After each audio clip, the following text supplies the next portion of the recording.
L'eau, lorsqu'elle n'est pas manipulée, revient toujours à l'étal. Donc, que ce soit une tasse, une baignoire, une piscine, un lac ou un océan, c'est plat. Bien sûr, le mouvement naturel n'est pas pris en compte et ne correspond pas à une courbe. Nous avons zéro image authentique de la NASA.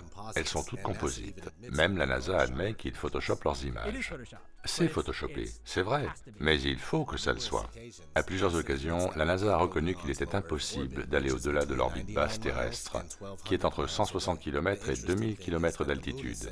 Ce qui est intéressant, c'est qu'on nous dit que la Lune est à 383 000 km, ce qui fait une différence de 381 092 km. Peu importe que vous soyez au niveau de la mer ou sur le toit d'un immeuble, en haut d'une montagne, dans un ballon à air chaud ou un avion, ou que vous regardiez des prises de ballons amateurs en haute altitude, l'horizon ne manque jamais d'être à hauteur d'yeux.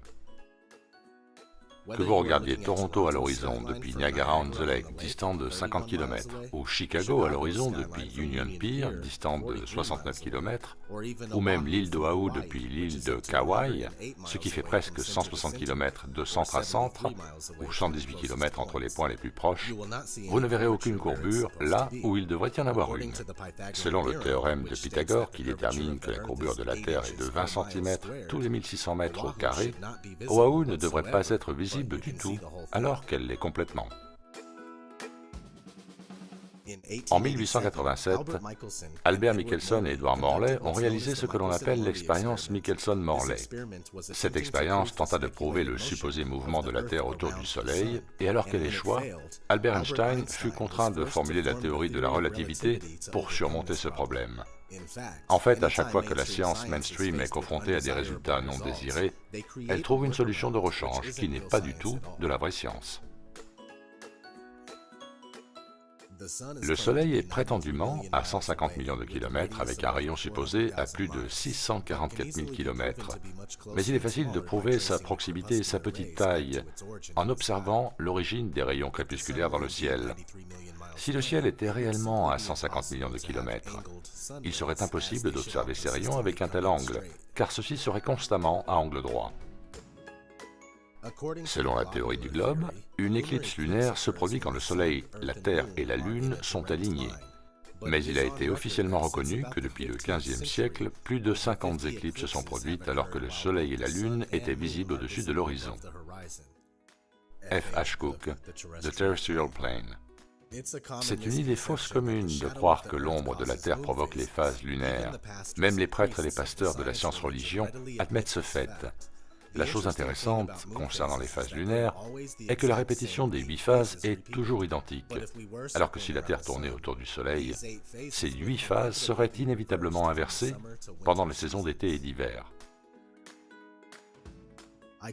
Je comprends parfaitement que l'idée d'une Terre plate et stationnaire semble ridicule de bien des manières, mais c'est uniquement parce que nous avons appris cette idée fausse du globe terrestre dès le premier jour de notre scolarité. Sans parler de la façon dont le concept de la Terre plate est moqué lorsqu'on le présente. On le décrit comme un monde hautement risible où les navires, les bateaux et l'eau basculeraient sur ses bords. Donc je comprends, mais ça fait partie de la tromperie. J'ai passé 30 ans de ma vie à croire que nous vivions sur un globe tournant. Ce n'est qu'après avoir étudié scientifiquement et sans biais les affirmations de la théorie de la Terre plate que j'ai commencé à réaliser qu'elle n'était pas si farfelue que ça. Maintenant, après presque 2 ans de recherche, je suis certain que la Terre est plate. On nous dit que la Terre tourne façon toupie à 1600 km/h tout en révolutionnant autour du Soleil à 106 000 km/h, pendant que le système solaire, dans son ensemble, file dans la Voie lactée à la vitesse ébouriffante de 788 000 km/h, qui elle-même fonce à travers l'espace infini à la vitesse hallucinante de 1 600 000 km/h. La plupart des gens croient à ça, et pourtant, chaque tentative de prouver la rotation de la Terre a échoué. La même chose pour la courbure. Ça n'a jamais été prouvé, et on ne la voit que dans les films, les images composites de la NASA, ou lorsque nous regardons à travers un objectif fisheye. Ceci étant dit, merci de continuer de vous informer de manière critique. Posez des questions et exprimez-vous.